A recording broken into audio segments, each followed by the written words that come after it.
Student, यहाँ तक आप लोगों का सब कुछ हो गया है, ठीक है। नाउ अब आप लोगों का सबसे पहला क्वेश्चन है 107 पेज पे जो एनसीईआरटी क्वेश्चन है वो मैं आपको सॉल्व करवाती हूँ। What is the nature of the distance time graph for uniform and non uniform motion. ये आप लोगों को आ जाता है ना। यूनिफॉर्म और नॉन यूनिफॉर्म मोशन के लिए क्या है, डिस्टेंस टाइम ग्राफ कैसा होता है। यूनिफॉर्म मोशन के लिए straight line incline to the time axis and non uniform motion के लिए कैसा होता है, कर्व्ड, ठीक है। what can you say that about the motion of the object whose distance time graph is a straight line parallel to the time axis। distance time graph में straight line parallel to the time axis कब आता है, जब body कैसी होती है, stationery condition में होती है, when body is stationary, ठीक है। what can you say about the motion of an object if its speed time graph is straight line parallel to the time axis, ठीक है। अगर स्पीड टाइम ग्राफ आपका कैसा है, स्ट्रेट लाइन है, parallel to the time axis है, तब क्या होगा। सो इस कंडीशन में भी अगेन आपका कैसा होगा, इस कंडीशन में भी आपका क्या है, बॉडी स्टेशनरी पोजीशन पे है। What is the quantity which is measured by the area occupied below the velocity time graph. Velocity time graph के जितना भी एरिया आता है वो किस चीज़ को शो करता है, मैग्नीट्यूड ऑफ डिस्प्लेसमेंट को वो क्या करेगा, आपके शो करेगा। Next is equations of motion by graphical method. अब ये है टॉपिक अंडरस्टैंड करने का, उसके बाद आपका लगभग ये टॉपिक ख़त्म है। फिर 109 के क्वेश्चन है, okay right. So equations of motion by graphical method, equations of motion by graphical method, right. तो हमारे पास ये इक्वेशन कितने होते हैं मोशन के हमारे पास 3 इक्वेशंस है dear students. How many equations, 3 equations of motion है। First is v is equals to u plus at, right. Second is s is equals to ut plus half at square, and third is v square minus u square is equals to 2as। Kinematics भी हम इनको कहते हैं।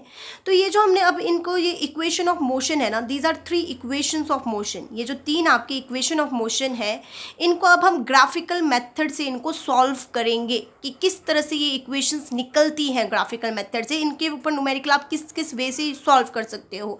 v is equals to u plus at, s is equals to ut plus half at square, and v minus u square is equals to 2s। ये 3 आपको learn होने चाहिए। Now सबसे पहला हमारे पास इक्वेशन ऑफ मोशन है v is equals to u plus at। अब हम इसको सॉल्व करते हैं कि किस तरह से डेरिवेशन आती है। This is very important as it is definite derivation आपको ये +1 में भी है, ठीक है। ग्राफिकल मेथड से भी है, कैलकुलस मेथड से भी है। कैलकुलस में आपको अभी 9th में कुछ लेना देना नहीं है, ग्राफिकल से आपको लेना देना है। अब इसको अंडरस्टैंड करने के लिए सब तीनों की तीनों इक्वेशन एक ही ग्राफ से सॉल्व होगा, ठीक है। आपको सबसे पहले ग्राफ अपने माइंड में बिल्कुल सेट करना है, और ये आपका होमवर्क है कि सबके रफ नोटबुक में ग्राफ 5 टाइम्स बने होने चाहिए। मुझे 5 टाइम्स सबके नोटबुक में, कल की वीडियो सैटरडे को वीडियो क्लास है, लाइव क्लास है फिजिक्स की, उसमें सबके ग्राफ्स मुझे दिखने चाहिए। क्लियर। सो दिस सबसे पहले हमने क्या बनाया, ग्राफ बनाया है, ठीक है। This is what, time axis, right, and this is what, ये क्या है, एक्स एक्सिस है, विच इज डिस्प्लेसमेंट, है ना।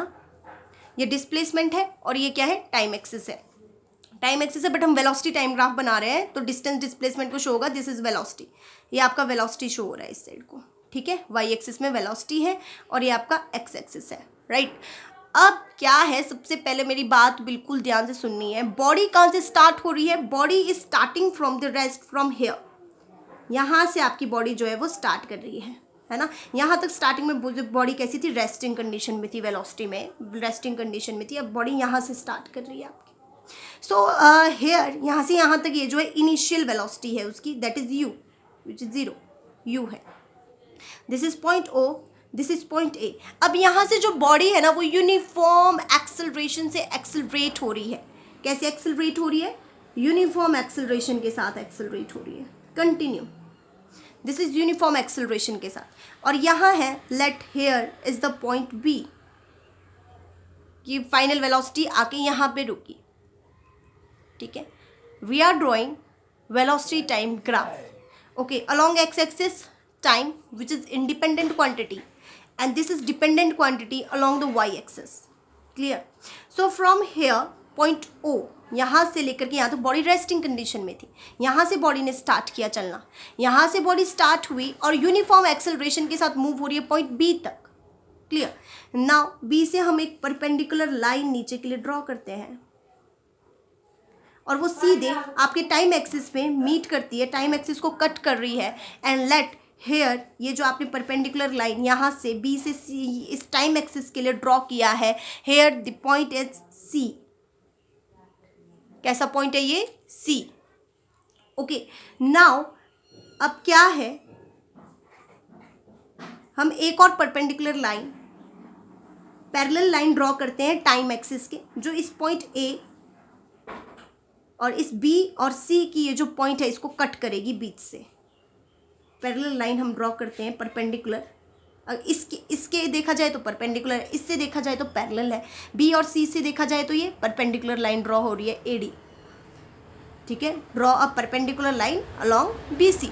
BC के लिए अगर परपेंडिकुलर देखा जाए तो ये AD हमने यहाँ पे ड्रॉ किया और लेट हेयर जहाँ पे ये कट कर रही है this point is AD। Clear. इस B को भी हम अगर y एक्सिस के साथ मैच करेंगे, यहाँ से भी एक स्ट्रेट लाइन हम ड्रॉ करते हैं and let here is the point E। क्योंकि यहाँ से बॉडी स्टार्ट हुई ना, इनिशियली U था, यहाँ से यहाँ तो पूरा रेस्टिंग कंडीशन में U है, यहाँ से बॉडी यूनिफॉर्मली एक्सेलरेट कर रही है, ये फाइनल वेलोसिटी है। इस वेलोसिटी को अगर हमने मार्क करना है, वेलोसिटी का हमने पता करना है, तो हमें इसको इसके साथ इक्वेट करना पड़ेगा। This point is E and whole from here, E से लेकर के यहाँ तक पूरा, ये जो यहाँ O तक है पूरा का पूरा V है। सबके रफ नोटबुक में 5 टाइम्स ये डायग्राम ड्रॉ होना चाहिए। क्लियर। दिस और ये समझ आ गया। तो ये आपका क्या है? ग्राफ है, जिससे अभी हम ये 3 इक्वेशंस डिराइव करेंगे। First is v is equals to u plus AT, s is equals to UT plus half AT square and v square minus U square is equals to 2AS। Graph clear है सबको?